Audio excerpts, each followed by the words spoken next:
তোকে কবর দেবে না, এই মোল্লা ছাড়া তোকে দাফন দেবে না, এই মোল্লা ছাড়া তোর জানাজা কেউ পড়বে না, এই মোল্লা ছাড়া তোর জানাজা কেউ পড়বে না, এই মোল্লা ছাড়া তোকে কবর দেবে না, এই মোল্লা ছাড়া তোকে দাফন দেবে না। তোর মা বাবা যখন যাবে এই দুনিয়া ছেড়ে, তখন ঠিকই আসতে হবে এই মোল্লাদের দ্বারে।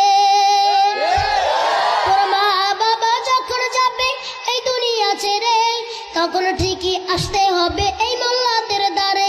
ওরা ঠেকায় পড়লে মোল্লা চিনে নাইলে চিনে না, ওরা ঠেকায় পড়লে মোল্লা চিনে নাইলে চিনে না, এই মোল্লা ছাড়া তোকে কবর দেবে না।